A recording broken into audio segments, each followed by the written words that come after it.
All right, welcome everybody to 52 Living Ideas. This is the Carl Jung on becoming yourself. So today's subject is the self, which I think is the core idea of Carl Jung because it encompasses all of the psyche. We got three distinguished panelists here, George, Skip, and Brian. And they're going to be talking about the concept of self. So what we're going to do is that each of the panelists will have 5 to 10 minutes to talk about the concept. And then the panelists will get to ask each other questions. And then we will open it up to questions followed by breakout rooms. So that's our format. Let's get started. Skip, you had a presentation. You're going to use slides. So Yep. Let me go ahead and enable your slides. Okay. If I can get it up, I'm still seeing. Yes, disabled. now you can. Yeah, now you can go ahead and share your slides. Okay. Okay, this slide comes from Dr. Edward Edinger. It's figure 5 in his book called The Ion Lectures. And in this book, I'm not going to go into the book at all, but he has this wonderful diagram that shows the diagram of the psyche. And so you see at the base, at the foundation, is the self. And there's the personal manifestation, which he calls the God image, and Dr. Jung calls the God image, and Edinger also calls it the greater personality. Then there's the self in history as the world and as space-time. And so Murray Stein talked about the self being actually the only archetype. The self is the boss, and the self is the unconscious. And so if you're a man, you have your ego up here, and you interact with the self via the anima, and you have a shadow. This is a neutral ego. Your ego has a shadow, and it goes through the Psyche in one way or another. And the Psyche means yoked together. So where there's anima, there's also animus. But I just wanted to show that sign. And so, some of you may be aware of the fact that 10 days ago, I started to read the Bhagavad Gita, and there was one specific reason why I did that. And we had a session with Ashok Beatty, who's a Jungian analyst in Wisconsin, in Milwaukee, I believe, and he was talking about the Bhagavad Gita, and I'm thinking, oh my God, I read that 50 years ago. I better go back and find out. And so I ordered 2 copies from Amazon. This is the Penguin Classic version. And just by synchronicity, I opened it to discourse number 10, verse 19. And actually verse 18, this is a conversation between Arjuna and Krishna. And Krishna is describing himself, which is the self. And so rather than me try to summarize it for you, I just want to read this passage to you. So Arjuna is the noble who's in a chariot between 2 armies. And the Bhagavad Gita is a moment in time. And so Arjuna says to his driver, his chariot driver, who is Krishna, mover of men, tell me again in each detail about the yoga and the form of yourself. I never tire of hearing this nectar. And the Blessed One said, and this is Krishna talking, and Krishna is describing the self. Listen, I will tell you the heavenly forms of myself. I will tell you the primary ones, for there is no end to my extent. Best of the Kurus, thick-haired one, I am the self. I dwell as the refuge of all beings, and I am also the beginning, middle, and end of beings. Among the Adityas, I am Vishnu. Among the great lights, I am the sun shining. Among storm gods, the Maruts, I am their chief, Marichi. Among stars of the zodiac, I am the rabbit-marked moon.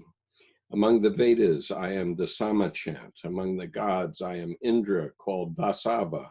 Among the powers of sense, I am the mind. Among beings, I am thought. Among the Rudras, I am Shankara. Among the Yakashas and Rakshas, I am Vitesha, Lord of Wealth. Among the Vasus, I am fire and the purifier. And among the mountains, I am Maru.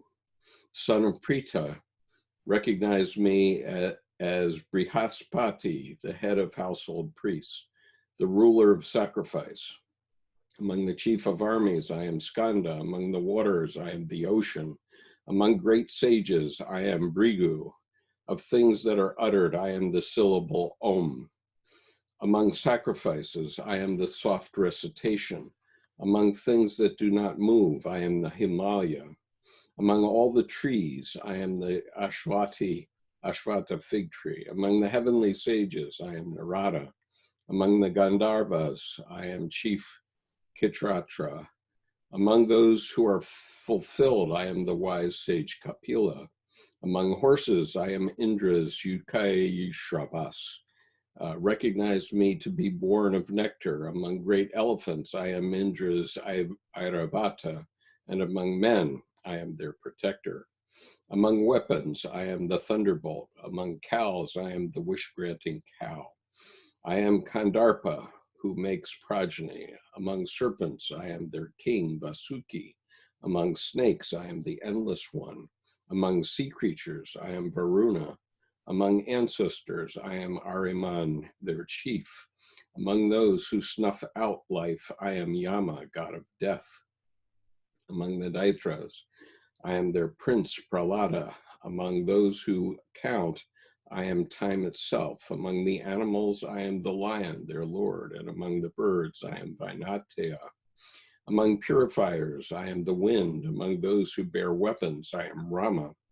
Among sea monsters, I am Makara, the crocodile. Among rivers, I am Ganges, Janu's daughter. Arjuna, among creations, I am the first, last, and middle. Among insights, I am insight into the highest self. Among those who speak, I am discourse. Okay, this is, all right. Among imperishable sounds, I am the letter A.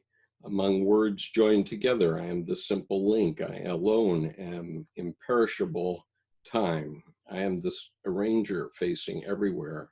I am death who seizes all and the beginning of that which will be.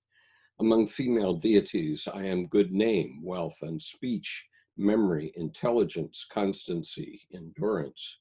Among chants, I am the great chant of Indra. Among meters, I am the perfect Gayatri. Among mouths, I am Margashirsha.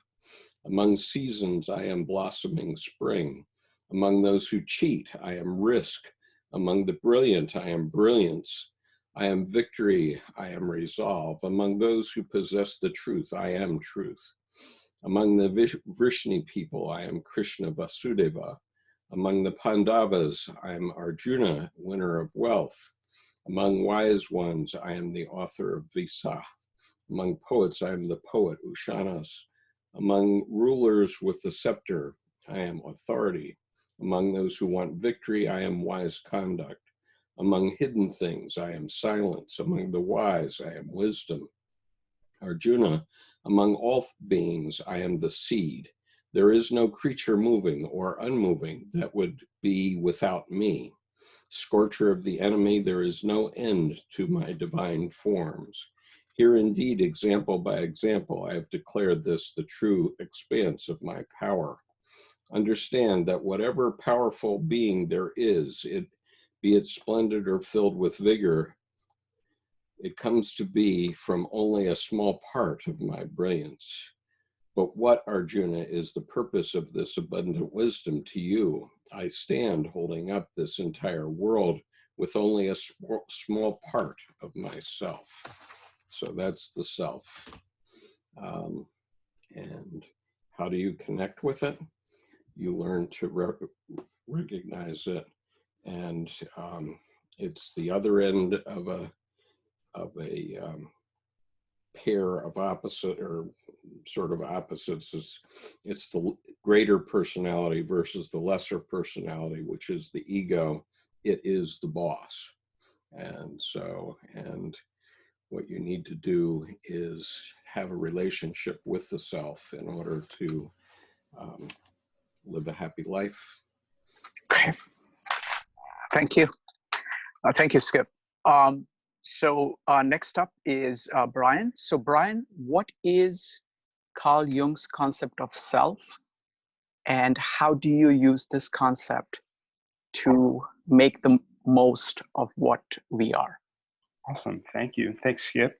Appreciate it. And thanks, George, as well, for being on the panel. I have to admit, so I was preparing for this panel, it was a bit humbling. I felt a bit humbled. I think this is, so I was going through the material, kind of, a big text in Jung's corpus on the self is called Ion, also subtitled Researches into the Phenomenology of Self. I think that maybe we'll return to that, the phenomenology of self. And, it's been about 5 years since I read this book. There's two particular chapters that I think are interesting. The fourth chapter, which is just called The Self, and then the final chapter, which is called The Structure and Dynamics of the Self. And the fourth chapter was all good, but the 14th one was extremely difficult to get through and was challenging. And it's interesting, Shrikant, you had mentioned in a previous talk, there's this great book called How to Read a Book. And the first level is knowing what the author is saying. And I really had to return to what is Jung saying in this final chapter, and even forget about making meaning from it, just getting the words down. And so that was my experience of getting ready for this panel. But though I was a bit nervous, I'm really glad to be here now. And thanks to everyone for being here. And so this is my understanding of the self. So first of all, I think it's a huge topic, like Shrikant was saying, in Jungian psychology. I think it is both the capstone and the centerpiece to Jung's thought, the self. First of all, there's this very interesting idea that, it's definitely important to psychology, but it's also, I think, theological and philosophical as well, about the self kind of bridging this gap between what is transcendent and what is kind of immanent in the world. And Jung in Ion talks about how Christ might be a symbol of bringing what is transcendent, the thing that's behind our notions of truth, beauty, morality, and embodying that in the world. And the self is kind of the driver of that process for Jung. Described kind of more tangibly, Jung usually talks about it as a centering, something to do with a centering process, which I think is very interesting. Maybe we'll come back to. There's also a word used again and again throughout Ion and the rest of the collected works, which is wholeness. It denotes a kind of wholeness. So that's interesting to think about what that means for us. And just to kind of nail that home, there's something in our life, an archetypal force that has centering aspects and a kind of structure of coherence, which Jung saw both in his personal life and in his clinical practice, that something moved experience into a kind of coherence, an order, and a wholeness. And said in more theoretical language, we could call it a kind of universal archetypal pattern of putting things together in a unified, ordered, again, wholeness, which is an important word. And it's kind of a provocative idea, because in Jungian and analytical psychology in particular, the idea is if there is a spontaneous unfolding psychological process, we might call that a symptom, feeling anxious or avoidant, or even a weird dream, something like that, that if we follow that closely and conscientiously, it will manifest ultimately images of order and wholeness. If we follow that as a journey, that is moving towards a kind of wholeness, even if it's very scary, or there's a conflict, or there's something there that is creating a lot of emotion, it ultimately wants to move into symbols of the self, I think, which is a provocative idea. And the factor that's producing those images is this archetypal idea of the self for Jung, which I think is, and kind of like we've been talking about, this is, the ultimate goal of these panels are to talk about individuation. The self is ultimately the archetype that's driving us, the force behind that development towards individuation. So it's absolutely crucial and important. And I really think too, to kind of put Jung in his context, it's something, the transpersonal nature of it sets Jung apart in depth psychology, in psychology, I would say. This, Kohut eventually would talk about the self, but not in such a transpersonal way. And so it's very, very interesting. I'll just say, importantly, for Jung, theory, this more theoretical language, and if you check out Ion, there's these awesome diagrams. Edinger is a great source too, as Skip was sharing. But I think ultimately something that's important to keep in mind is that theory did derive from experience. And so remember, phenomenology is called the phenomenology of the self. This is a word, it's a fancy way of saying something that's real, an experience, something that happens. And what is that? It's very important to keep in mind. We can link a really interesting thing that happened to Jung that is written down into the 7 Sermons of the Dead, happened in 1916. I think we can directly link that to Ion. I think Ion is a codification of that particular experience. I won't go into too much detail about that very fascinating event in Jung's life. It did happen in 1916 after his work on the Red Book, or during his work on the Red Book, but after the kind of anima phase, and it transitioned into a kind of self phase. He talks about this in Memory, Dreams, and Reflection as well. Also, soon after that, he had an experience when he was on leave, when he was on military duty, where he was spontaneously drawing mandalas. From that experience, he ultimately would find that, you go on a very interesting journey of comparative, I would call it comparative religion, where he saw with the Hopi mountain lake in Uganda, in Tibet, in India, he saw similar images that he had never seen before that were coming out of these cultures. And he was like, what's happening psychologically to all these elders from different cultures that they are having similar images appear to them psychologically? And what is that force that is revealing those images? And for Jung, that would be the self-archetype. So I think that is important to keep in mind. So that's some ideas about Jung's conception of the self. I'd like to just talk briefly, because experience is such a critical component. I think it's no surprise that this text is so difficult. I do think there's a level of personal experience you need to have to interpret it. This book was written in 1951. Jung was concerned with World War II.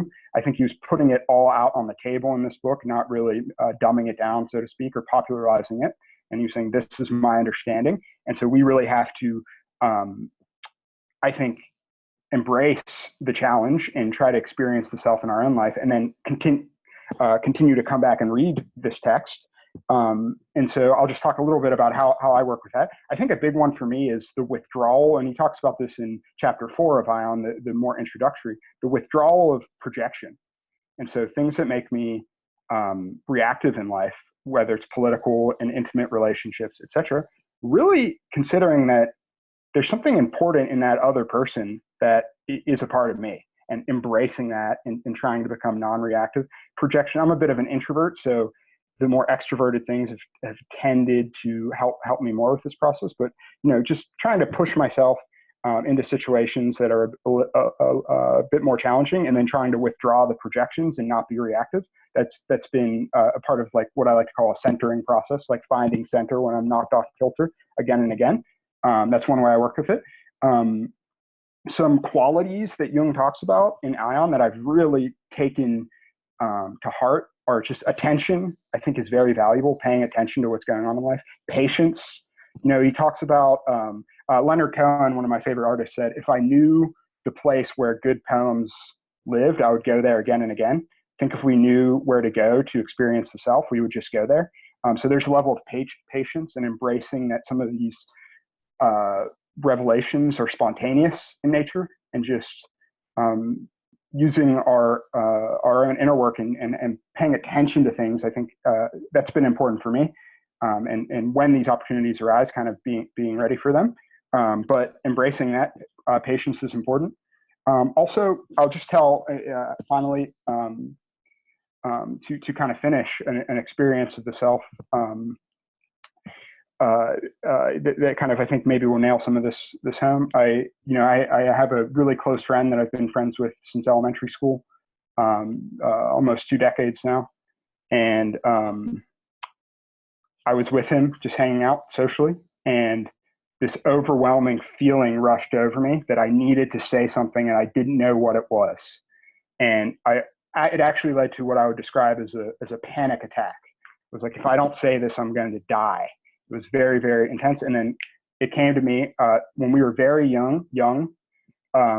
Every time I say young in a Jung group, I always do that little slip. But when we were very young, we were with a bully. And we were playing this pellet gun game, and a bully had just shot him in the eye. And I was holding on to a lot of guilt that I didn't do anything to defend him or try to help him. I was just frozen.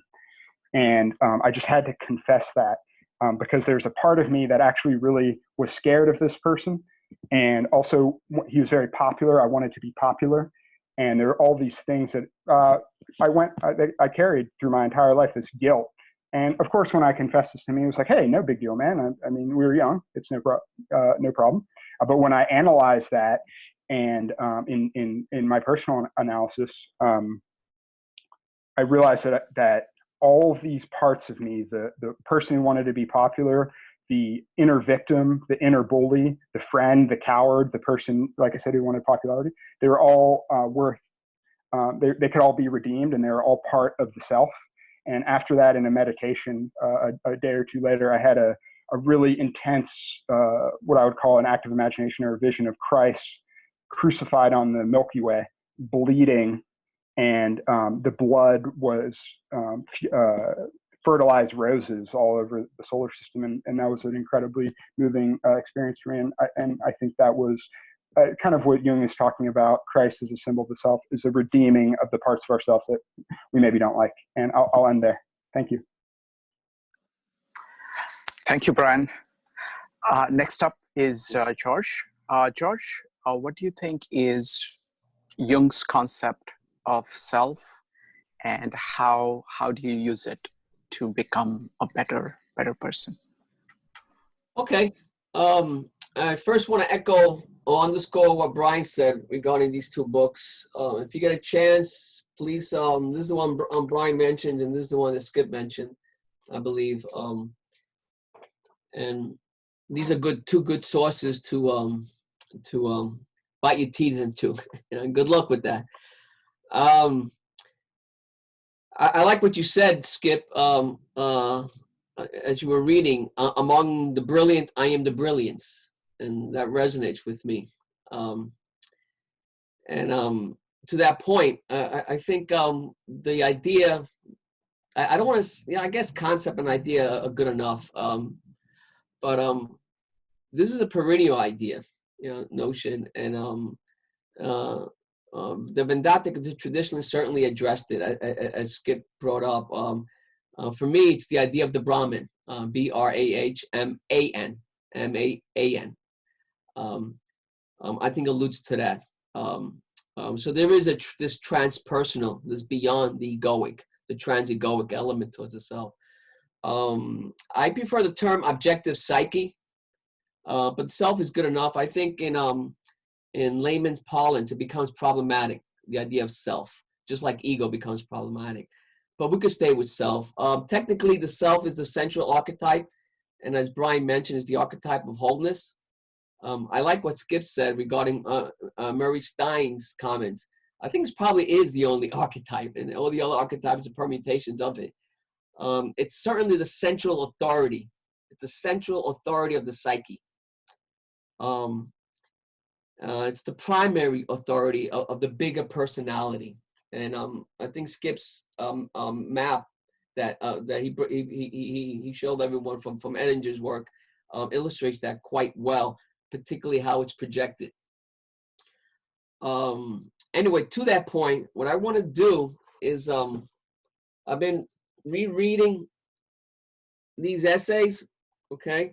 And I would like to read to you a brief paragraph the Sun magazine does with John Sanford. And I'm going to read, okay. I need new reading glasses. What distinguishes Jungian psychology from practically all other psychologies is the idea that there are two centers of the personality. The ego is the center of consciousness.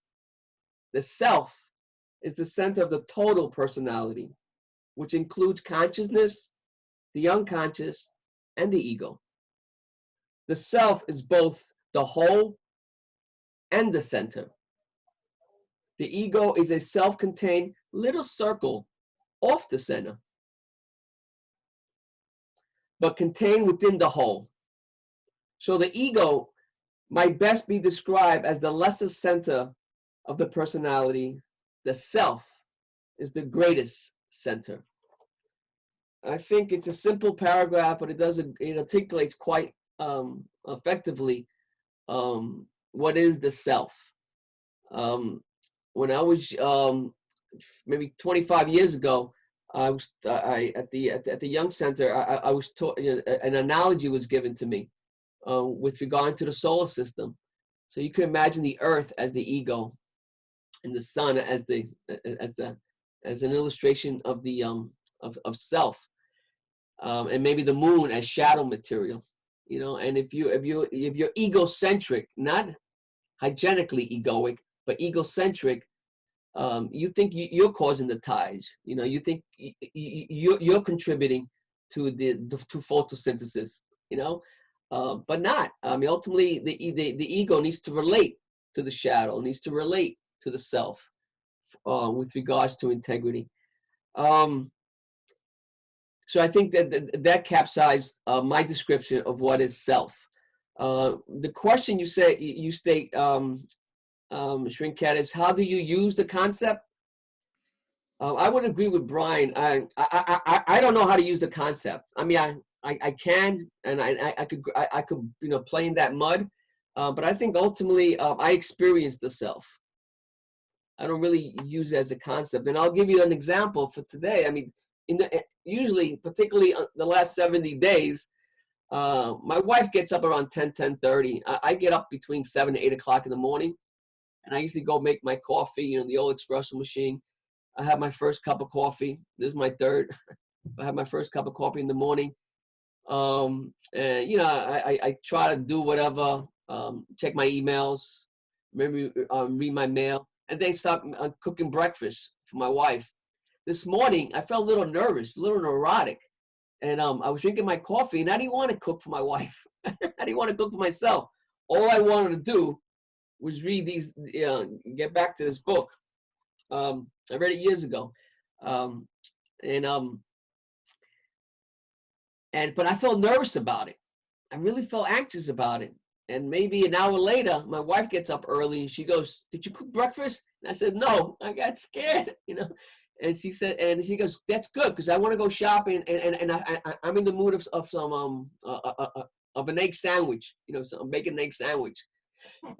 I felt relieved. Oh, great. I mean, I know it sounds innocuous, it sounds banal, it sounds mundane, this illustration, but I think it indicates that something larger than myself was speaking to me. I know but I think that's a religious experience. It's a very secular experience of religion, but I think it is an expression of the noumenal, and that's what this book is about, the phenomenology of the self. I would reframe it by saying it's Jung's. He's going into a particular cultural milieu, Christianity, but he's basically looking at the expressions of the noumenal within a particular cultural milieu. In this case, Christianity, and its symbolisms. So, but I think we all experience the noumenal in our daily lives, but we need to practice some sort of method to recognize when it comes, when there's a visitation of the self. And for me this morning, my personal, through my persona as husband, the routines of making breakfast for my wife, and something larger than myself was saying, read your book, have your cup of coffee, it's going to be taken care of, And I recognize that the self visited me this morning. Again, it was very profane, but I think simultaneously it was quite noumenal. but I recognize it. So that for me, I don't use the concept of the self. I recognize it. Got it. Okay, thank you. Thank you. Now, the panelists have a chance to ask, raise one question for the panel. Who would like to go first? Brian, George, or Skip? You can go ahead and just unmute yourself and ask the question. So, George already answered my question, I guess. But I'll ask Brian, how does the self manifest to you?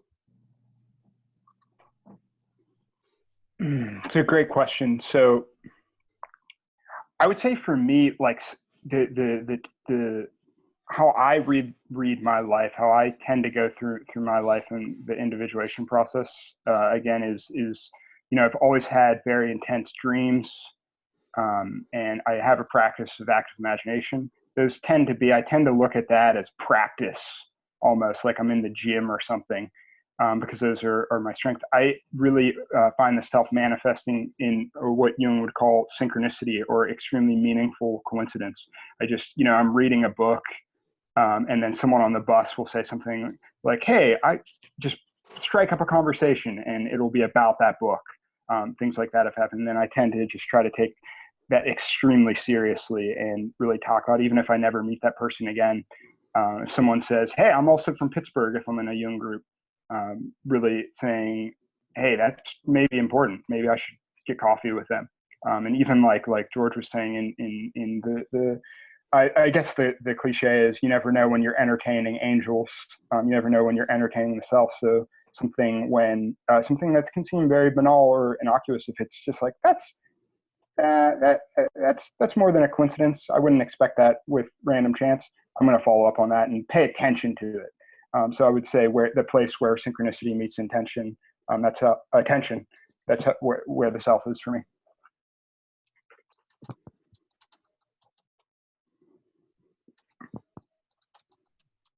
Thank you. Who would like to ask the next question? What can I think? I have a question. I saw one of our excellent folks in the chat beat me to it, so I'm trying to think of one off the cuff so we can continue. I guess I'll ask this: what is the George? You had brought up the secular nature of your experience. What do you think the relationship between the self and religious experiences, George or Skip? But the relationship between Jung's vision of the self and religion. I can take a quick stab at it. Again, some of you, do know me. I was raised as a Roman Catholic, and it's in Editors' book. My experience has been with the self. It has been projected mostly, given my cultural milieu. Yahweh, for example, and I always found that problematic. And subsequently, I kind of rebelled against that tradition, for like a good maybe 20 years. Then I recognized that my relation with that tradition was very mechanical, and I don't want to dismiss that, but it was very mechanical, what Jung calls one directional. And then I see that someone wrote the term, what's transpersonal in the questions. Maybe we'll address that again later. But intuitively, I always felt that there was something there. There's something about, again, the noumenal. Plato talks about the noumenal, or these transpersonal elements of the self. And again, given coincidence in my life, I ran into Jung. And Jung talks about Gnosis. He's very much into the Gnostics. After alchemy, he begins to explore Gnosticism. And his Zurich-centered, group, they were very active with regards to, there's something what's called the Jung Codex, with regards to that. And Jung recognized that it's true Gnosis, this direct experience between ego and self, between the individual and divinity, this Gnosis, this intensity within the experience of introspection, within deep subjectivity, that one encounters selfness, the objective psyche. But I think if I understood Brian correctly, I think one needs to develop a strong ego through a practice. And Jung prescribes active imagination. Playing with mandalas is one way. You need to have a faith that practice will cultivate an introspection. So when one does encounter the self, when one does experience a gnosis activity, a gnosis eruption, one can be, I loved his term, one can be egoically attentive. Say, I'm not going to project that into you, brother. I'm going to relate to it. There's a risk there. You can become psychotic. I get it. So supervision, having a guru, you need a facilitator. But there's an invaluableness in cultivating a practice to prepare yourself when you do encounter with selfness material, with the objective psyche. So I think one can project it, but I think ultimately it's about encountering selfhood directly through a gnosis. That's it. So from my point of view, practically everything that Dr. Jung did in the last 17 years of his life was about religion. In fact, throughout his life, it was really about religion. It wasn't about psychology, or it wasn't about clinical psychology.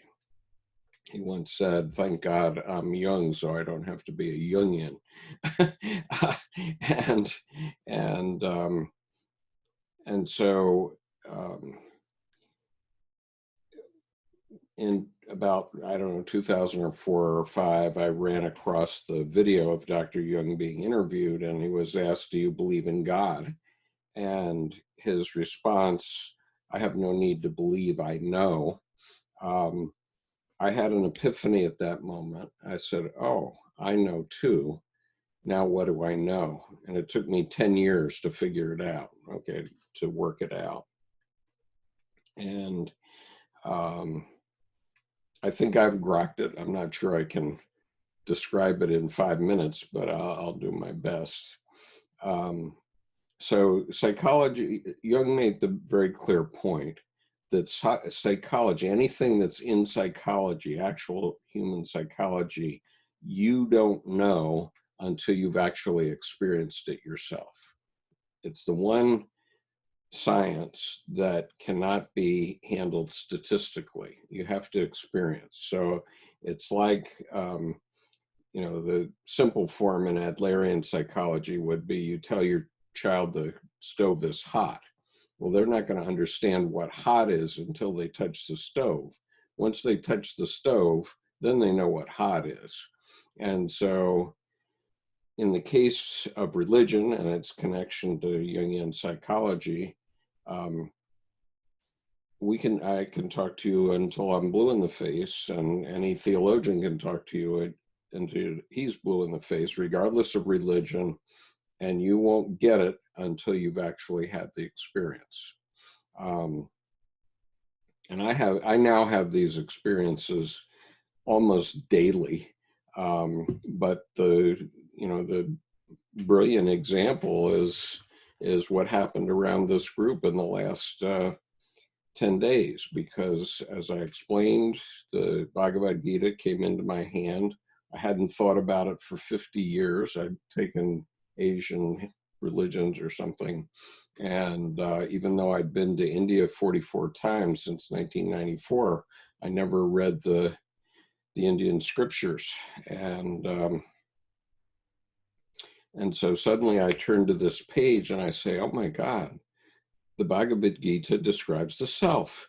So I did some more study, and I connected with one of my subscribers who lives in Bangalore. And I said, let's read the Bhagavad Gita cover to cover. And she agreed. It happened that I asked her to do that on Mother's Day, and her mother's name was Gita, and that was a synchronicity for her. And so we began to read it. As of this morning, we've completed the first 3 discourses of it. And what I would say, it's 100% what is in Jungian psychology. Now, there's a tradition in the West regarding Jungian psychology that Dr. Jung had the idea that,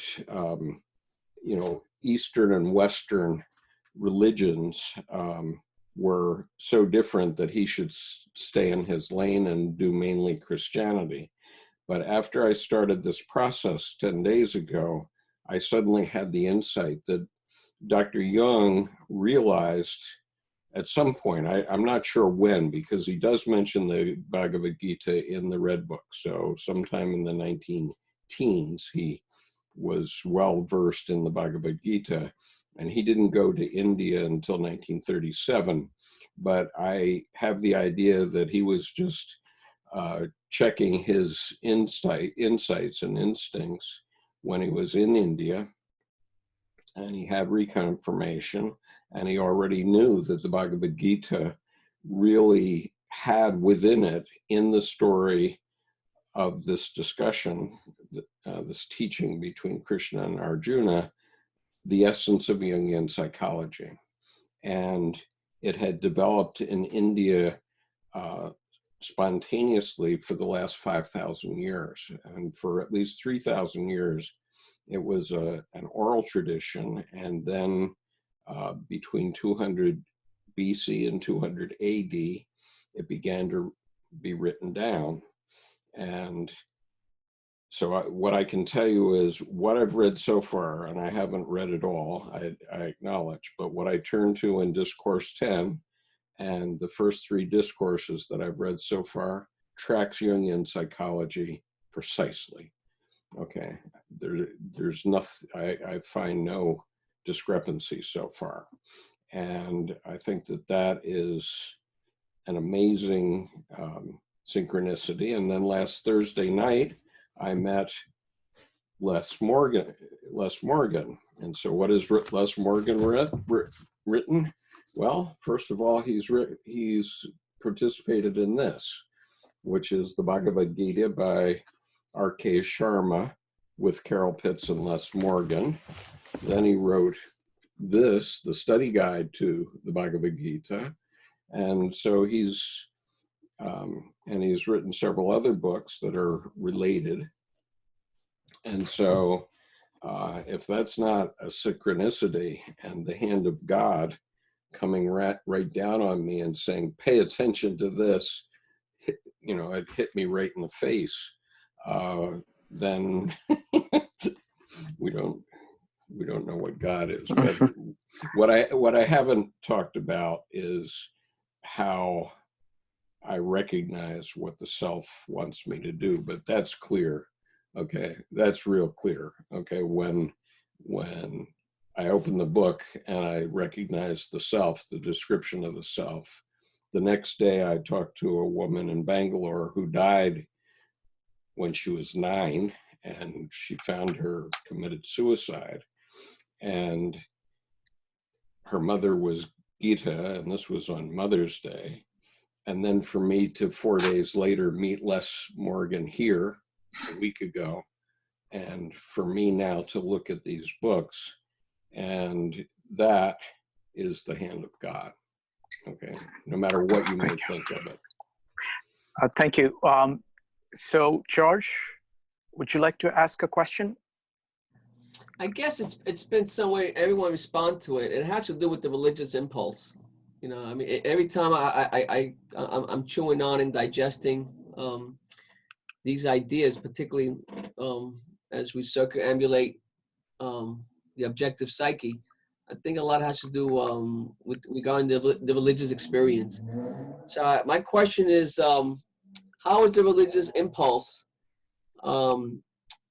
expressing itself now with the global crisis, with the global health crisis?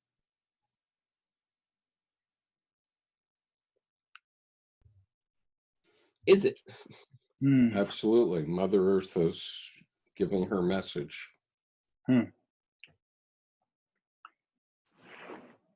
Well, it's a very provocative question. You know, I do my work. My vocation is a drug and alcohol counselor. I've been very moved. I lead recovery groups, and I've been very moved. I was very concerned with the isolation that it would, you know, and there's statistics of this happening, but in my little context, the people in my groups have responded with such courage. And one woman said something to me that really struck me, which she said, you know, I've drank every day for the last 35 years, but something about knowing that everyone else is now in isolation with me makes me want to be present for it. And not run away from the pain anymore, and be with the rest of the world in this. And so I think perhaps, you know, the religious impulse is being expressed in a kind of unity, a kind of we're all in this together. Things like, you know, maybe race and gender and surface things fall away when faced with a universal or a mostly universal obstacle or challenge. And that, I think, is a unifying. I think is a unifying force in a lot of ways. All right. With this, let us go to questions. So, folks, we have got 4 rules that we've used for the past 3.5 years that work very well in these complex discussions. Rule number 1: raise your hand when you want to speak. You can raise your hand by typing a question, typing exclamation mark, or raising your hand in Zoom. Number 2, keep on topic. We're talking about the concept of self today. Number 3, be brief. There's a lot of people who have a lot of interesting things to say. You want to give time for them to say it. And number 4, be courteous. Feel free to disagree with anything anybody says, but please do so courteously. All right. So the order is going to be Taylor. Give me just a second here. Taylor, Louis, Nigula, Joseph, MJ, Leela, we, and Steve are going to be next. Taylor, go ahead. Hi. So I kind of have 2 questions. One's more of like a definition. So I was the person who asked what is transpersonal, and my second question is something that Brian touched on, and George helped to, I think, clarify that a little bit for me. But I'm still wondering so Brian, you said that the self is an archetype, but that it's also it's also the coward, the bully, the friend, etc. So it's also a lot of other, or it consists of a lot of other archetypes from the way I understood it. So I was wondering if you could clarify how kind of like it could both be an archetype and like be composed of other archetypes. Awesome question, Taylor. First, the definition, and then maybe other panelists can take the other really great question about the self. So, for my understanding, the transpersonal, it's a fascinating question. If we want to maybe look at it philosophically, there's this great idea. There, you know, on YouTube, as I was growing up, there's a debate between people who believe in God and atheists. And that really captivated me, that debate. They call it the Great Debate on YouTube. And the best argument I've seen for God is called the transcendental argument, the transcendental argument for God. And it just argues that, like, wait, if math works and we believe that morality is real, and we believe that beauty is real, and we believe in truth, where does that exist? Where is that? Like, where? That's not a material object, but it's very true to us. And so, if we believe in something that transcends the world, that the material world, that's an important area of investigation. And so Jung's, I think, way into that. So I think that's the context of Jung's understanding of what is transpersonal is, and I think it could relate to your second question as well, that there's something that is in a similar domain to those things I mentioned that is kind of driving our development. that is moving us towards personal growth, towards a kind of goal. There's a telos is the Greek for it. So for the oak tree, for the seed, the acorn, the telos is the oak tree. For humans, for Jung, is consciousness, is to become more conscious of our experience. And so the transpersonal, if that's the case, the self has to be, if there is a archetype that exists that's driving us towards that, or a force that's driving the acorn or growing to the oak tree, where is that? Like, why can't we find it in the lab? Because it is transcendent. And the transpersonal is, I would say, like a discipline studying that kind of obliquely. And I'm not sure, does anyone else on the panel want to? Yeah, Drew? Yeah, I'll quickly make I'll respond quickly. Yeah, the term transpersonal, and Skip and Brian could correct me. I think it comes into our lexicon through the work of Maslow and Stanley Groff. At least here in America, and Stanley Groff comes from Europe to America, but he develops Maslow's work and others, and he's almost like a Ken Wilber to me. He's able to pull from others. But for me, the transpersonal can be interchangeable with the unconscious, the transegoic, impersonal. The transpersonal is all those potentialities of oneself that one does not yet is conscious of. That's all. So it's an aspect of that larger personality, of the objective psyche. The objective psyche is transpersonal. It's beyond the personal. It's beyond the ego.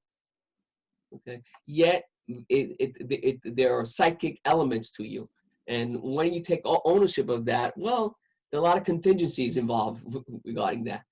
I hope that makes some sense, but it's a term that has always resonated with me. I'm not sure if Jung actually employs that term. I think he kind of consistently he does employ the term transegoic, but I don't think he ever uses the word transpersonal. He talks about unconscious, but I think it's a term that has allowed me to go beyond my myopia. Because, one does get a little, one has an idea of what the descriptions is, and slowly but surely descriptions become definitions, and that becomes problematic.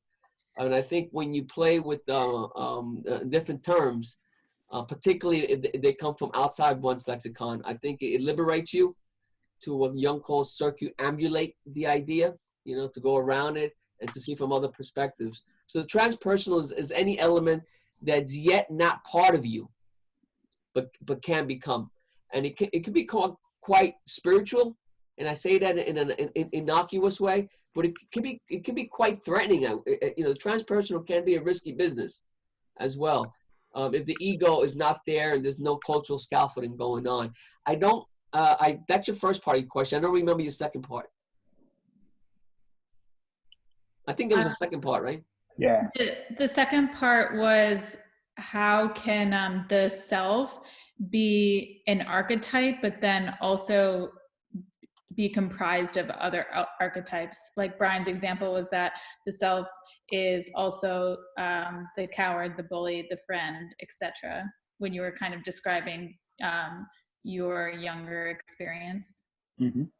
Yeah, the self is everything. It's all potential. It only becomes particular in an egoic narrative, but the self is everything, is everything. So when you talk about complex, when you talk about persona, you're talking about ego, all that material is expressions, phenomenology of the self. They're expressions of the self. The self is pure psychic energy.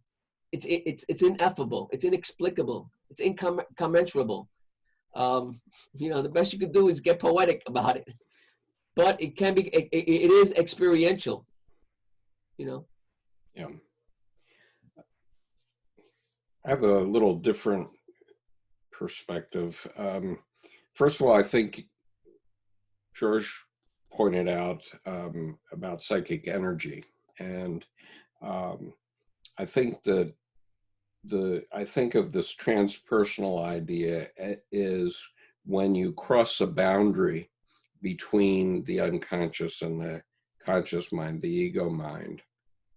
That's transpersonal to me. Now, I'm not a Jungian analyst, and I'm not a mental health professional, so I'm just somebody that's read a lot. But I think what people are talking about when they talk about transpersonal is the movement of psychic energy between the unconscious and the conscious. And you know, I can give an example that is very mundane, but I always bristle when I see a football player make a touchdown and he points to the sky. Okay, because where he should be pointing is to the stands and to his heart. Okay, because his self, his God image within him, is what got him to the gym and out running so that he could run fast. And that's what got him across the goal line as a football player at whatever level. And the people in the stands are all a part of the collective unconscious as it focused on that football game at that moment. And this, in my view, is why home teams often win games, because the home team fans come with much more energy than an away team will, because there won't be as many fans, among other things. And so they convey their psychic energy to the players on the field, and it's done unconsciously, but we all know that it comes from pep rallies and the wave and all those things that happen. Those are all passing transpersonally psychic energy to the players on the field. And you know when it goes away, because I remember one Super Bowl game in particular, which was between Denver and Washington Redskins. And it was played in Denver. And in the first quarter, Denver scored 4 touchdowns. And it was looking pretty grim for Washington. But the Denver fans blew out all their psychic energy in that first quarter. And then there were enough Redskins fans that were holding their water. And for the rest of the game, the Redskins got the psychic energy and they won the game. And, you know, my father always told me in the Army-Navy game, we're big Navy fans. He went to the Naval Academy. And he said,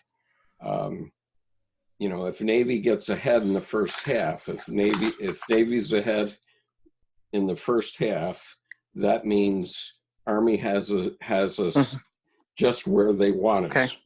Right? That's Thank an you. example. Okay. Okay. Thank you. Thank you, Skip. Okay. Next up is Praneet Nagula, all the way from Chennai. Welcome. Go ahead. Yeah. Howdy. So I guess the question that I had was kind of answered maybe, but the question is 2-part. One is, just to clarify, the self is what I am in all my entirety, and the ego is something that it only comes into being because we exist in a world, and the ego is something that I'm being, you know, that I'm developing every day through the decisions I make. Like, is that what that is? And the second part, like leading up or a follow-up to that, would be, then does, you know, my interactions with others and like my perception of them and their perception of me, is that also included in the self? Excellent question. Who would like to address it? Go ahead, Skip. Folks, let's try to keep the answers a little bit short. We've got about 10 people lined up for answers. Go ahead, Skip. Skip, you're on mute. I'm sorry. Yeah. I would say it's both, because when you're born, you don't have much of an ego. You're just a blob. Okay, then you're all self. Okay, then as you've seen little children, they're little gods and goddesses, right? They want it their way, my way or the highway, or I'm going to poop my pants, right? And and gradually they have pain, which helps them develop ego. And you know when ego is being developed because at about age 3, they say no. And when they say no, that's the first sign that ego is being developed. And so the key to having a successful relationship with the self is to build a strong ego. And to my lights, that's the hero's journey, which is a task of the first half of life. We've put way too much emphasis on the hero's journey because the hero's journey is about developing the ego. And you see it in the first Star Wars movie, Episode 4, where at the end of it, Luke Skywalker is in an auditorium. He's receiving a medal, and there are all these people around him cheering. Okay, so he's built up his big ego at that point, but that wasn't the end of his life. And so then you have to live with the second half of your life, and that's when you get this midlife crisis, which Luke Skywalker definitely did through the rest of the series.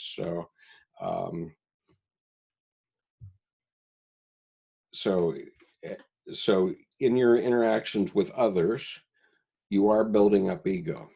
Okay, you might get inflated. Your head might get blown out of proportion and inflated, but typically your friends will cut you down to size, and that's development of ego too, because it lets you know where you belong in your society if you get too inflated. And so you can't let your head get too big. It can't be too big or too small. It needs to be just right. And I'll defer to the clinical psychologists after that. George or Brian? Okay. Let's go to the next question. Next question is from Joseph. Joe, go ahead. Yes, there's a concept in Stoicism that is amore fati, is acceptance of one's fate. And, part of the idea is that you're not wanting for something else. It allows you to be present and appreciate the things around you. And it also makes space because you're accepting where you are. It's somewhat, you're accepting yourself, and there's a certain amount of humility that goes into that. So my question is that in accepting oneself, are humility, and it allows you also to be empathetic towards others because you have a certain acceptance of yourself, so you know your own shortcomings, so that you can appreciate the good things about other people. So does empathy and humility, are they an example of how the ego can become self-contained?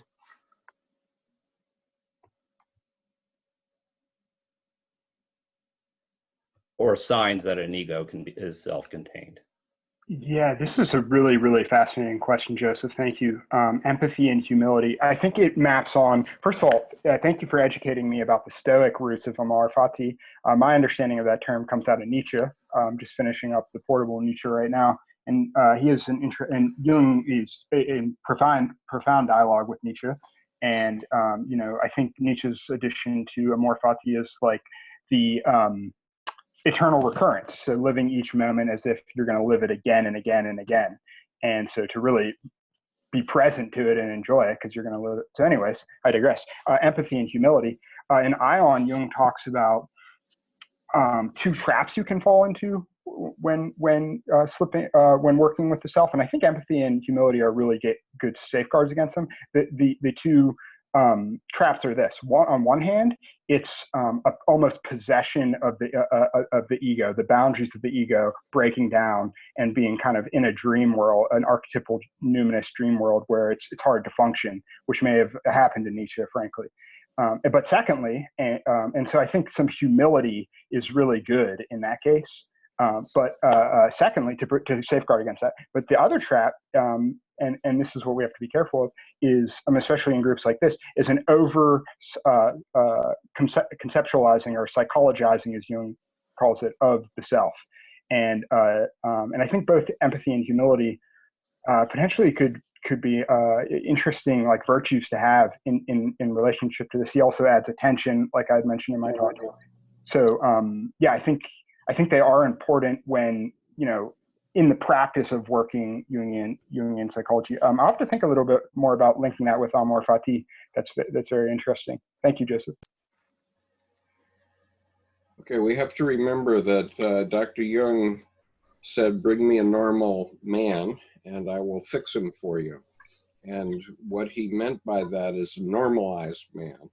And so what, Joe, when you talk about empathy and humility, the question is whether somebody has been cut down to size and therefore becomes part of the collective and doesn't have a thought of his own, right? So that, I mean, obviously we have to be in the collective for some purposes, but if you're going to live a successful second half of life, you need to figure out what it is that your fate is. I mean, what yourself is going to tell you, this is your fate. You are going to do this.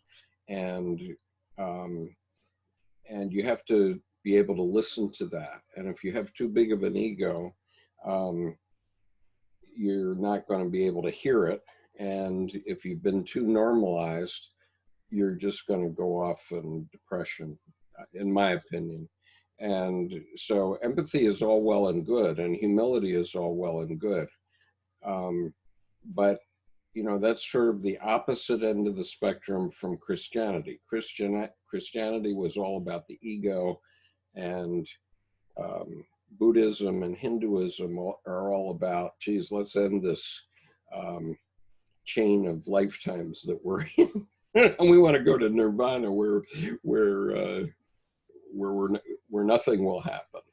And then the hero in the Buddhist tradition is the bodhisattva who keeps coming back to help others come out, but keeps going back himself, right? So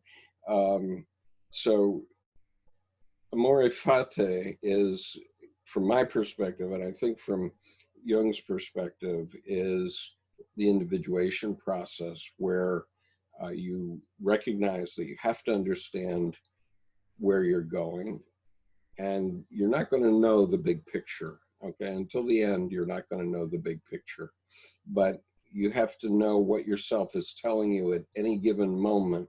This is what you're going to do now. And so that happens to me all the time, including the description I gave you earlier about the Bhagavad Gita, where, that synchronicity was so blatant that I have no choice but to read the Bhagavad Gita cover to cover on YouTube, which I'm doing every day at 10 a.m. with my colleague. Just quickly, I think intuitively, I want to affirm what you just said, Joseph. I think you're in the right neighborhood. I have to become familiarize myself again with the post-Platonic tradition, and the Hellenistic stuff that's happening. But I would agree with you that the practice of empathy, the practice of humility, is certainly, I think, a good practice for cultivating a strong ego. But I do want to focus that that's an egoic practice. Jung is a depth psychology. And what I mean by that is that in depth psychology, there's the tension of opposites. So I think a Stoic needs to practice temperance. However, he or she better be aware that the opposing force it can be animated at any time, which, as a good Roman Catholic, it's envy. So so I think humility and empathy are wonderful practices, but in some manner, the recognition of the potency of envy needs to be recognized as well. And for me, that's one of the shortcomings. And again, I have to re-indoctrinate myself with regards to post-Platonic ideas.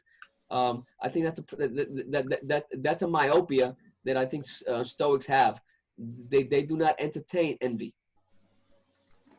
Okay, next question is from MJ. MJ, go ahead. Hi, that was a tough question to follow. My question is, can one ever distinguish between a manifestation of the self and the persona or ego? Because as all consciousness is aware of sense objects, thought objects, etc., and in knowing these things, as William James would say, we evoke a being, and isn't that being the persona? So can we ever truly escape this prism of persona?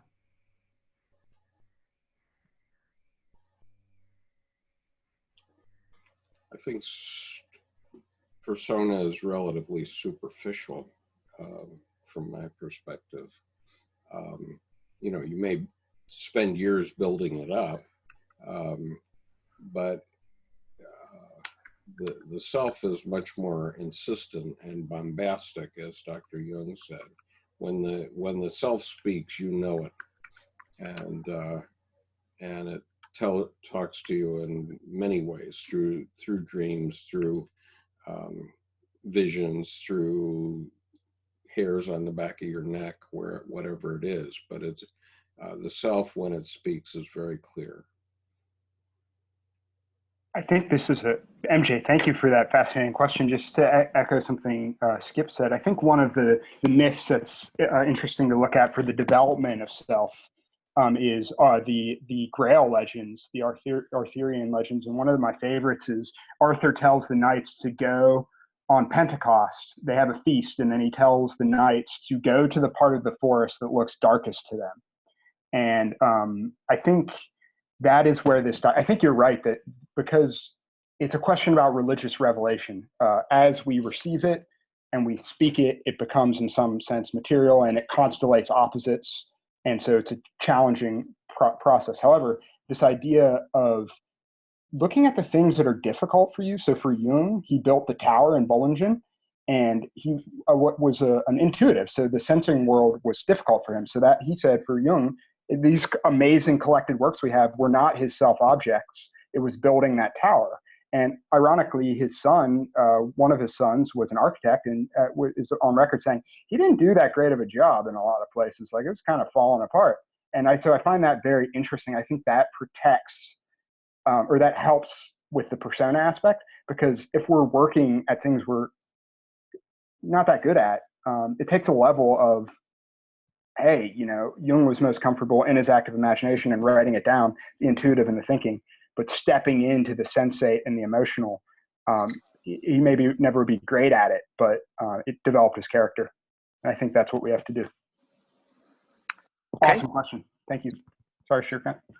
Thank you. Next up is Leela. Leela, go ahead. Leela, you need to unmute yourself and ask the question. Okay, let's go to the next question from V. Leela, go ahead. Yes, hi.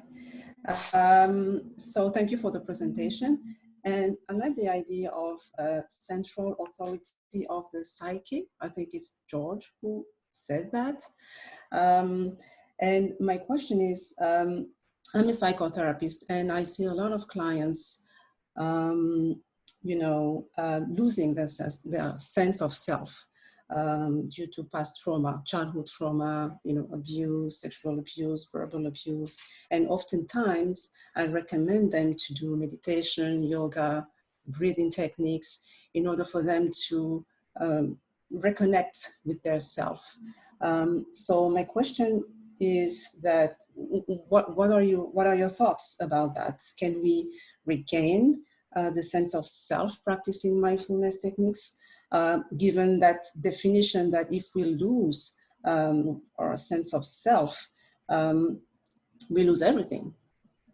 So would that be enough to do, to practice mindfulness techniques? Thank you very much. I'm going to say no. Okay, it's not enough. And this book, Wait a minute. See if I can get it to the right distance. Okay, The Art of C.G. Jung, okay, shows that Dr. Jung and the Red Book too, both show that Dr. Jung was creating things throughout his life. And that's what the self does. The self is creating your life for you, every bit of it. Okay, so your self tells your heart to beat 72 times a minute. It tells your lungs to breathe 12 times a minute. All that's done unconsciously. It replaces all the cells in your body every 7 years. Okay, so it's always creating. And if you want to be in communication with the self, then you should be doing something creative. And it's very easy to find out what you should be doing. Okay, I mean, it can be anything, but just to give you some examples, you could go to the Sears tool department, you could go to Michael's art store, you could go to a nursery, you could go to you know, anything. A bake, not a bake shop, but a place where you buy pots and pans. Okay, and it depends on what you're going to be creating, but obviously a lot of men like to create furniture, for example. Women often like to cook. But I connect with myself every morning by making an omelet, and I think George does the same sort of thing. I make an omelet for my wife every morning, and that every morning it connects me with myself, so that I'm through the day having an ongoing conversation with myself. And so Dr. Jung, time and again, recommended to people that they paint their dreams. Okay, and if you look at that book, The Art of C.G. Jung, or the Red Book, you'll see that he walked the walk and talked the talk.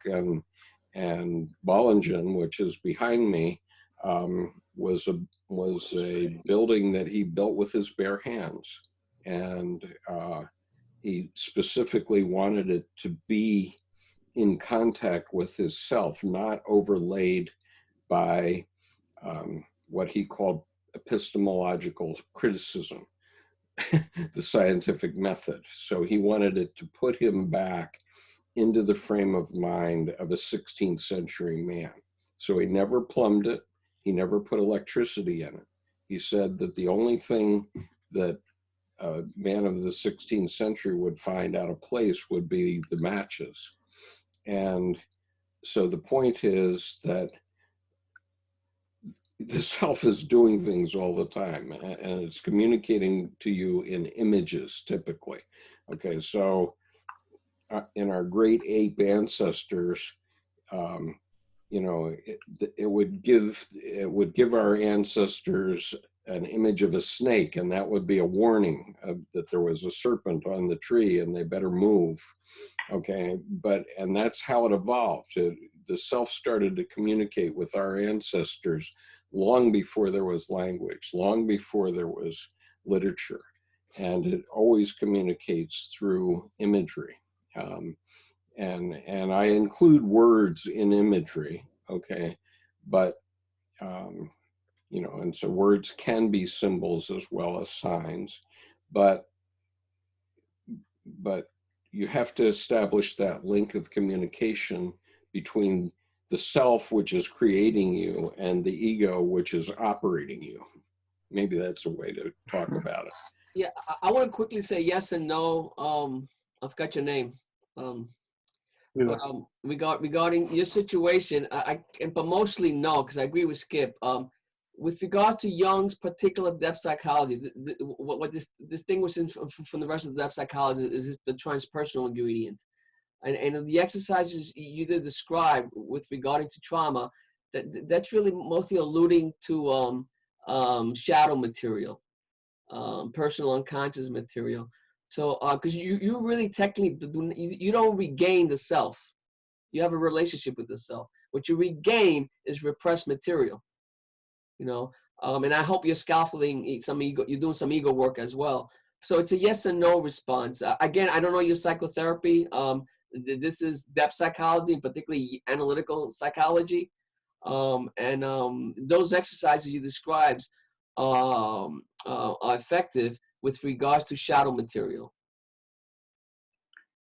Shrikant, can I just briefly jump in? Thank you. First of all, Leila, thank you so much for being here and for building your practice and taking extra effort. It's really admirable. But I'll just say, to build on both Skip and George, also if you're pulling on the Jung thread, I think some terminology is important. When the psychoanalysts are talking about trauma, they typically just mean something that was just overwhelming to a young ego, like a parent yelling at them. And I think more of what you're saying is what would happen with a PTSD diagnosis or a developmental trauma diagnosis. So that can be a little confusing.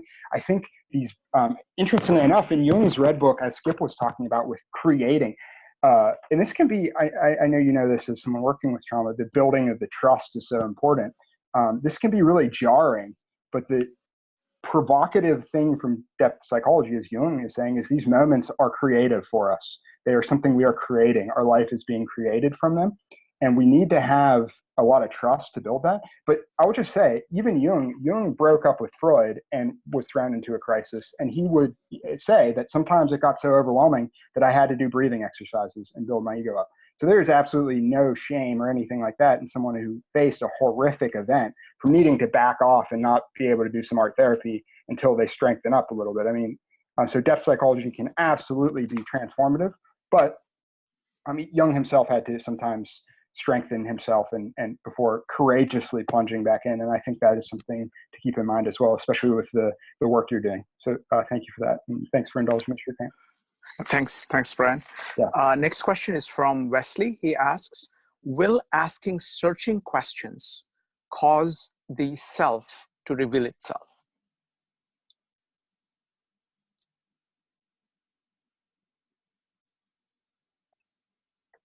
Say the question once again.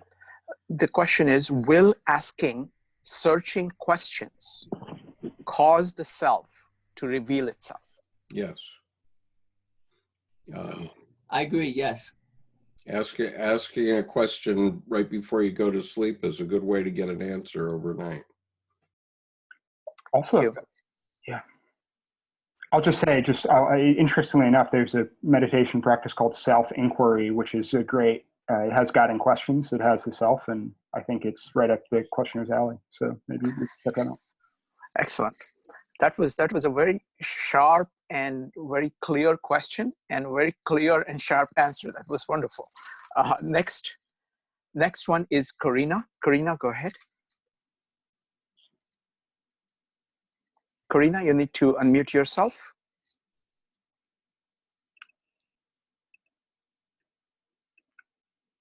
Oh. Okay, Karina, if you figure out how to unmute yourself, you can do it anytime. Next up is Revent. Revent, go ahead.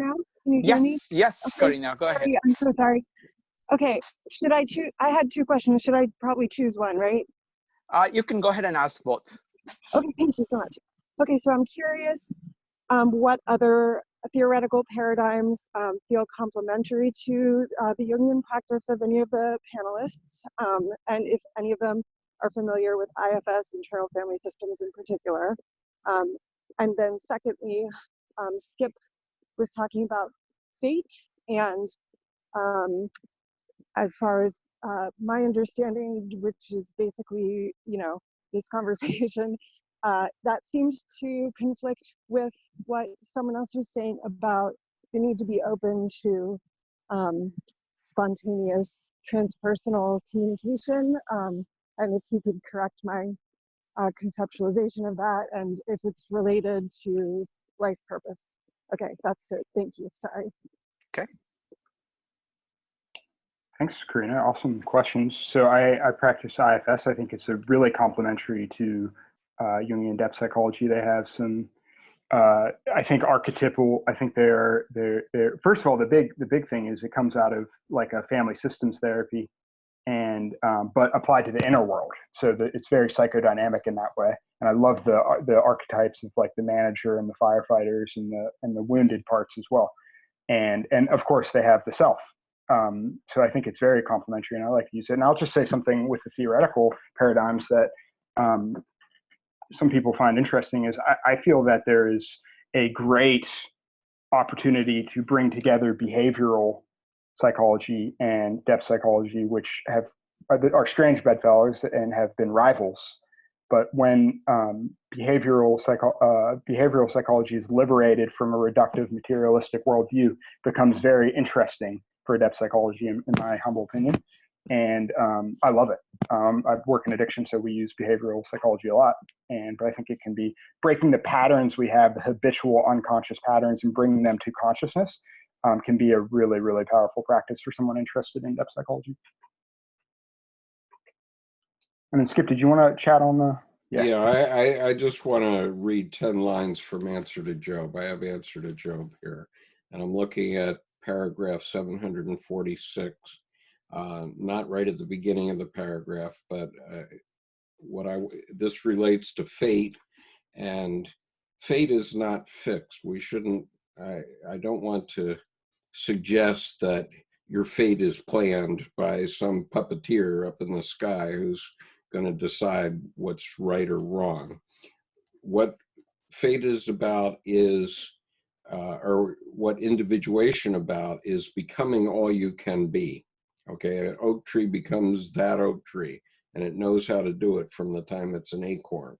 And so, but if a log gets dropped on one of the branches and the branch comes down, the oak tree keeps right on going, right? So what Jung is saying in this passage is that the individuation process is going to happen whether you're a part of it or not. Okay, so, but what we're talking about here is something empirically demonstrable comes to our aid from the depths of our unconscious nature. It is the task of the conscious mind to understand these hints. If this does not happen, the process of individuation will nevertheless continue. The only difference is that we become its victims and are dragged along by fate towards the inescapable goal, which we might have reached walking upright if only we had taken the trouble and been patient enough to understand in time the meaning of the noumena that cross our path. Okay, and so when something happens to you, then fate is, if you just say, oh, okay, I quit, I broke my leg, so I'm not going to do anything anymore. Yeah, then you're done, right? But if you pay attention, something numinous will happen that will tell you this is the thing that you need to do now. And I mean, I've gotten to the point where this happens to me every day, but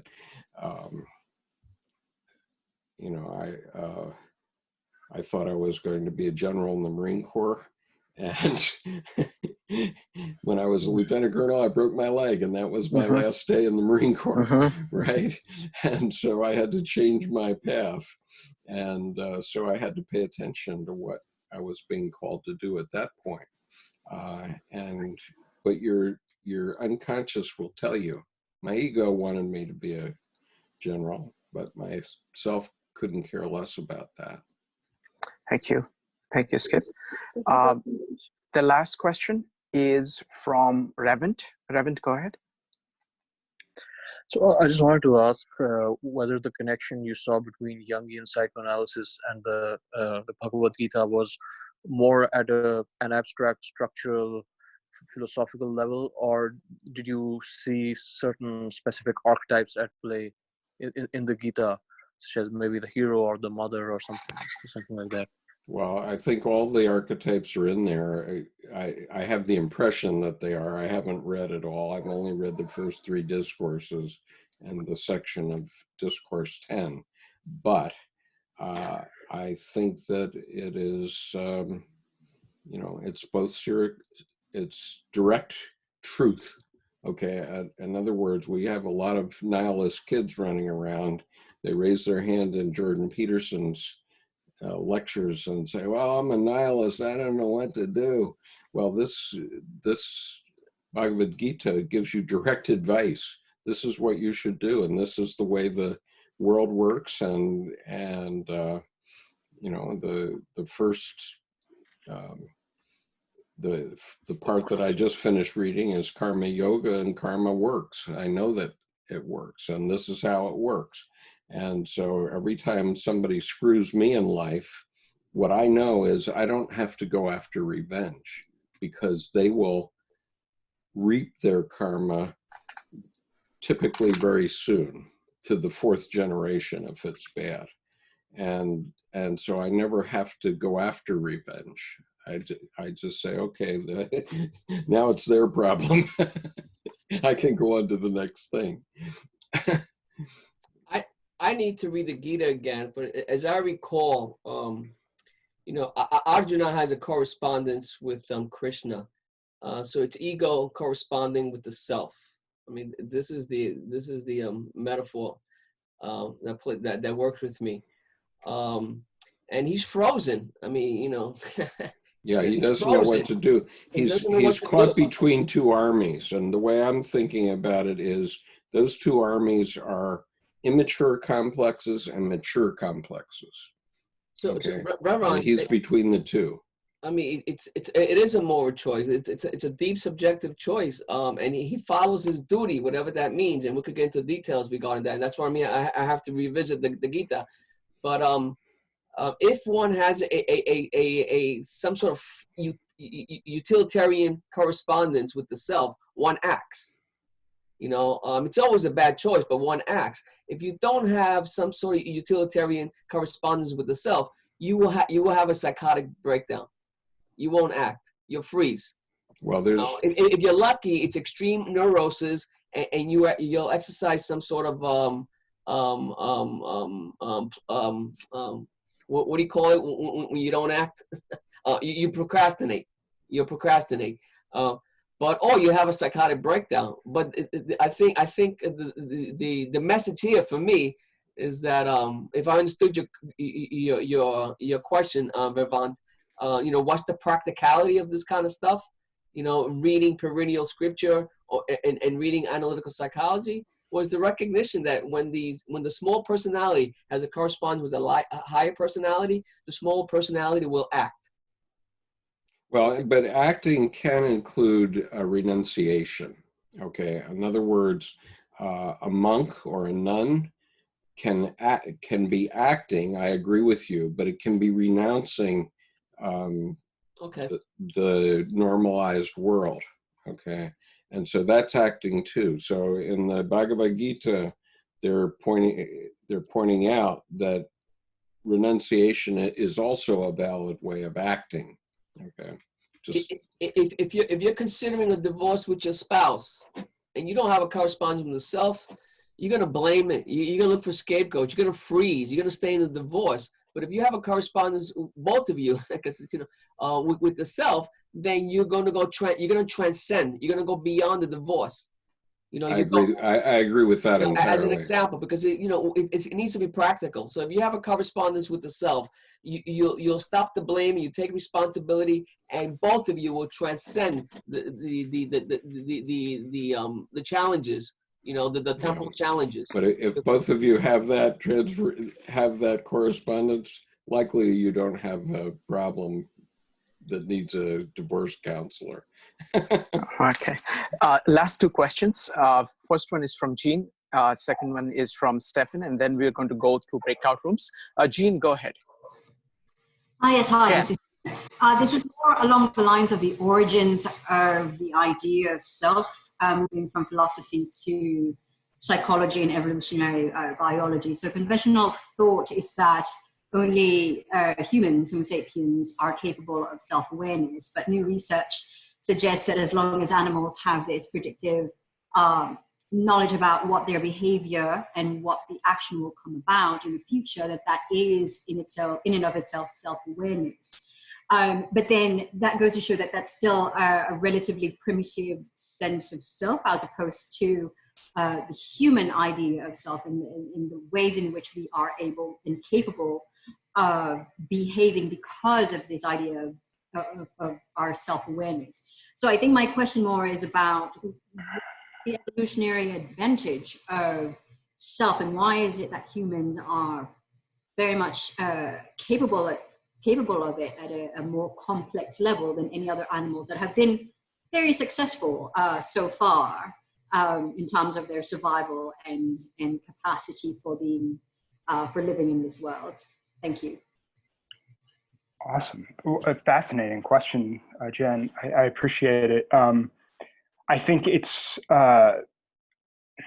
maybe a semantic thing here with the self, because my real understanding of the self, and it would make sense that it's in animals and perhaps even in other organisms as well, is that it's the operative principle that is moving us towards our growth. So there's a telos, and so for the human it would be conscious awareness, and for the tiger it would be to prey on something or to survive in that way. One thing I will say, I'm fascinated by the neuroscientific ideas you're bringing in. I'm really intrigued recently. There's a neuroscientist by the name of Thomas Metzinger who's talking about no self, and how the self is a process, which I think is in alignment with Jungian psychology. And if you look at the 7 Sermons of the Dead, the revelatory text, he's talking about how the unification of no self and self, and emptiness and fullness, and this kind of interesting non-dual idea.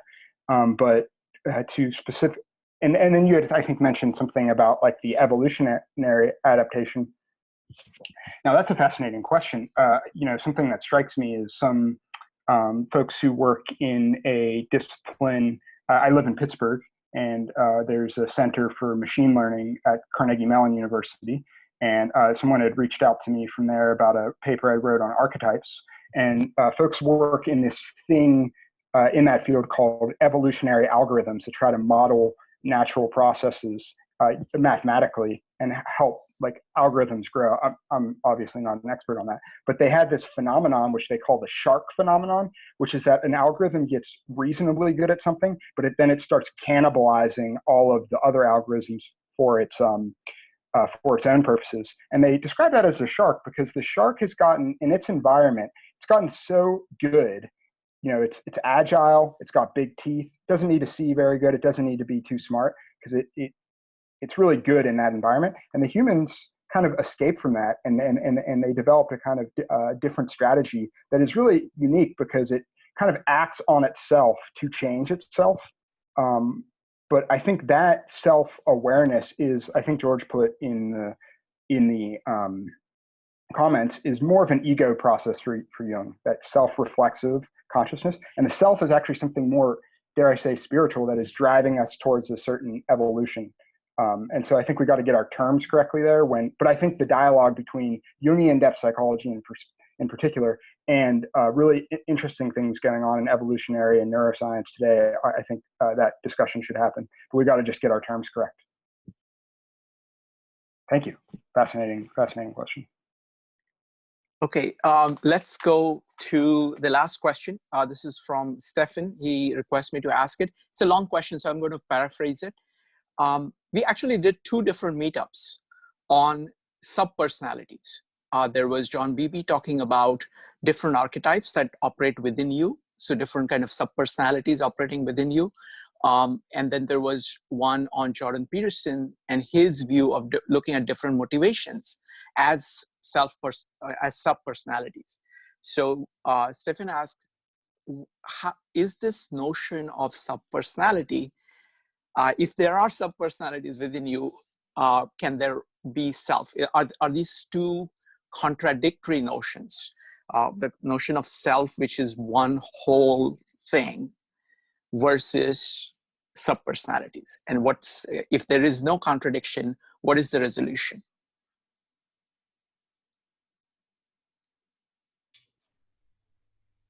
Well, I think that archetype is like having a jukebox, and what gets activated if you push the button for a certain song, you're going to get that song played through. But the whole jukebox is the self. And so think of those songs as each a subpersonality that will get played through based on the situation and the terrain. And so it's not contradictory at all. The multiple possibilities exist within the self, but what you run into in life is what's going to get played out. Another way of thinking about archetypes is a river and branches of a river. And so the self would be the Amazon or the Nile or the Mississippi, but it has many tributaries. And so sometimes some overflow and sometimes others overflow. If you put water in them, then they play. But if there's no water in them and they're just a dry ditch in the ground, they're not going to play. I think that's a good way to think about it. Yeah, just quickly, I will have to look at the footage that you're referring to. I'm not familiar with it, but usually when I hear the term subpersonalities, for me, it alludes to complexes. But the conversation here is self, and what I'm thinking about, I don't think that they're self-contradictory. I think it's in analytical psychology, you're talking about a reconciliation, a reintegration, a coming together. So yes, if you're unaware of archetypal activity and how it's impacting your egoic sphere, you're probably gonna scapegoat it. You're gonna say it's that person, it's Skip, it's Brian. You're gonna project it.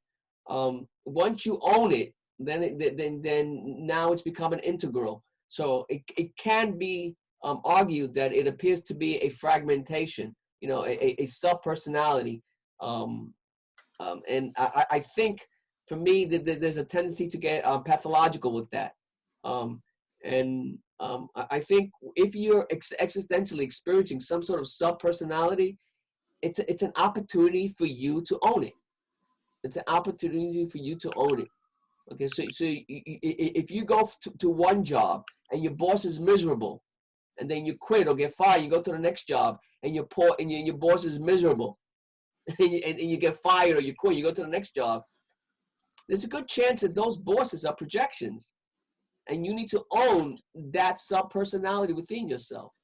So how does the self become an agent in this experience? I think the self is that energy which is propelling you towards reconciliation. Thank you very much, George. On that note, again, thank you, panelists. This was an amazing discussion. Now we're going to go to the breakout rooms. So you will get an invitation to join a breakout room. All you have to do is to accept it. The purpose of breakout rooms is to discuss this in great amount of detail in a free-flowing way. And in about 25-30 minutes, I'm going to switch everybody around so you get to talk to more people. All right. All the three panelists are going to be in different rooms. So I'm opening up the breakout rooms.